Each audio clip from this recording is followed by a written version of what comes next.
السلام علیکم ورحمۃ اللہ وبرکاتہ۔ کیسے ہیں آپ سب؟ امید کرتی ہوں آپ لوگ خیریت سے ہوں گے۔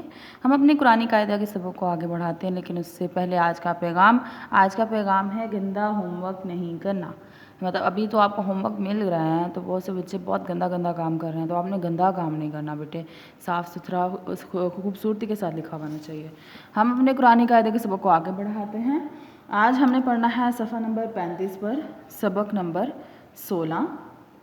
اس کا عنوان ہے نون ساکن و تنوین اور میم ساکن کے قواعد۔ آج ہم نے اس کے قواعد پڑھنے ہیں، ٹھیک ہے۔ آج ہمارا ٹاپک ہے کہ ہم نے نون ساکن و تنوین اور میم ساکن کے قواعد پڑھنے ہیں۔ نون ساکن کیا ہوتا ہے؟ نون ساکن اس حرف کو کہتے ہیں جس کے اوپر جزم ہوتی ہے۔ تو نون ساکن سے پھر یہ بنتا ہے کہ ایسا نون جس پر جزم ہوگی۔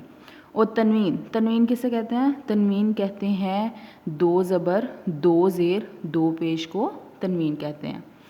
اور میم ساکن ایسا میم جس پر جزم ہو کے قواعد ہم نے آج جو ہے وہ پڑھنے ہیں۔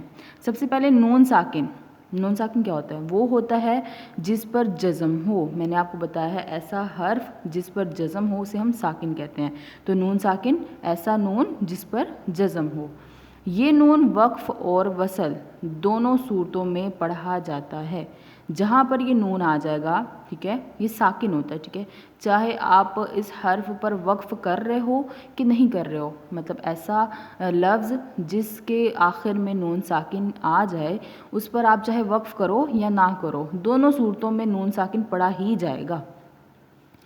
جیسے کہ ہم جو ہیں وہ پڑھتے ہیں تنوین کے والے ورڈز اور اس میں آخر میں ہم تنوین جو ہے وہ چھوڑ دیتے ہیں، ایسے ہم نون ساکن میں نہیں کرتے ہیں۔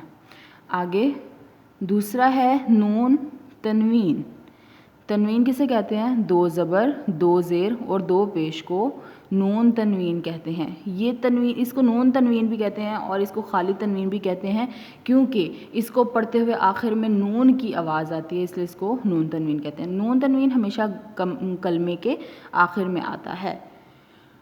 نون تنوین وصل کی صورت میں پڑھا جاتا ہے اور وقف کی صورت میں نہیں پڑھا جاتا ہے۔ مطلب یہ کہ جس لفظ کے آخر والے حرف پر تنوین ہوگی، نون تنوین ہوگا، اس لفظ کو اگر ہم وقف کر رہے ہیں تو اس کے آخر میں تنوین کو نہیں پڑھیں گے، اور اگر ہم وقف نہیں کر رہے ہیں تو ہم اس کے آخر میں تنوین کو پڑھیں گے۔ اب جو یاد کرنے والی بات ہے وہ یہ ہے، نون ساکن و تنوین کے 4 قواعد ہیں، ٹھیک ہے۔ کتنے قواعد ہیں اس کے 4 قواعد ہیں۔ اظہار، ادغام، اقلاب، اخفا۔ اظہار، ادغام، اقلاب، اخفا۔ اظہار، ادغام، اقلاب، اخفا۔ یہ 4 قواعد ہیں، یہ نام آپ نے یاد کر لینے ہیں، یاد کر کے لکھ لیں، سنا لیں، جیسے بھی کر لیں، لیکن ان کو اچھے سے اپنے ذہن میں بٹھا لیں کہ نون تنوین اور نون ساکن کے جو قواعد ہیں وہ 4 ہیں اور ان کے یہ 4 نام ہیں۔ آج ہم ان میں سب سے پہلا والا پڑھیں گے، اظہار، ٹھیک ہے۔ ان قواعد میں سے پہلا قاعدہ پڑھیں گے، اظہار اب کیا ہوتا ہے، ٹھیک ہے۔ اظہار نون ساکن و تنوین کو بغیر غنہ کے ادا کرنا۔ نون ساکن اور تنوین کو بغیر غنہ کے ادا کرنا مینز جہاں پر نون ساکن آ جائے اور تنوین آ جائے وہاں ہم گنہ کرتے ہیں، لیکن کچھ ایسی کنڈیشنز بھی ہوتی ہیں، کچھ ایسی حالتیں بھی ہوتی ہیں جس میں ہم گناہ نہیں کرتے ہیں، اسے کہتے ہیں اظہار کرنا۔ اس کا قاعدہ کیا ہے؟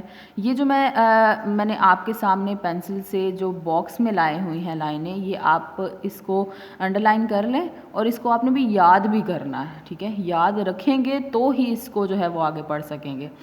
قاعدہ کیا ہے اس کا؟ نون ساکن یا تنوین کے بعد اگر حمزہ، ہا، عین، ہا، غین، خا، ان کو حروف حلقی کہتے ہیں۔ یہ جو 6 آپ کو نظر آ رہے ہیں ان کو کیا کہتے ہیں؟ حروف حلقی کہتے ہیں۔ یہ حلق سے نکلنے والے حروف ہیں۔ ان میں سے کوئی حرف آئے تو وہاں اظہار ہوگا، یعنی غنہ نہیں ہوگا، ٹھیک ہے. جب حروف ہلکی آ جائیں نون ساکن یا تنوین کے بعد تو پھر ہم اس کو غنہ کیے بغیر پڑھیں گے. ان 6 حروف کو حروف ہلکی کہتے ہیں. یہ بھی بات یاد رکھنے والی ہے کہ ان حروف کو کیا کہتے ہیں, ان حروف کو حروف ہلکی کہتے ہیں کیونکہ یہ حلق سے ان کی آواز نکلتی ہے. اب ہدایت اس کے لیے کیا ہے, نون ساکن اور تنوین کو ادا کر کے فوراً بعد والے حرف کو ادا کریں, درمیان میں دیر نہ لگے ورنہ اخفا ہو جائے گا. دیر لگے گی تو غنہ ہوگا, ٹھیک ہے, غنہ ہوگا تو آواز چھپ جائے گی ناک میں, اور ناک میں جب آواز چھپتی ہے تو وہ اخفا ہو جاتا ہے. تو آپ نے ان ناک میں آواز نہیں چھپانی, دیر نہیں لگانی, اور اتنی جلدی بھی نہ کریں کہ حرف صحیح ادا ہی نہ ہو, اتنی جلدی بھی نہیں کرنا. اس کو آپ نے یاد کرنا ہے. یہ جو میں نے باکس میں بنا دیا ہے اس کو آپ بھی باکس میں چاہے بنا لیں, چاہے اس کو انڈر لائن کر لیں, چاہے اس کو کسی طریقے سے ہائی لائٹر سے ہائی لائٹ کر لیں. یہ 3 باتیں یاد رکھنی ہیں کہ 4 قواعد ہیں نون ساکن اور تنوین کے, ان کے نام یاد کرنے ہیں. دوسری بات کہ اظہار کہتے کسے ہیں, اور تیسری بات کہ حروف ہلکی کسے کہتے ہیں, یہ کون کون سے ہیں, کتنے ہیں. اس کو اچھے سے یاد کر لیجئے گا. اپنا خیال رکھیے گا, دعاؤں میں یاد رکھیے گا. السلام علیکم ورحمۃ اللہ وبرکاتہ.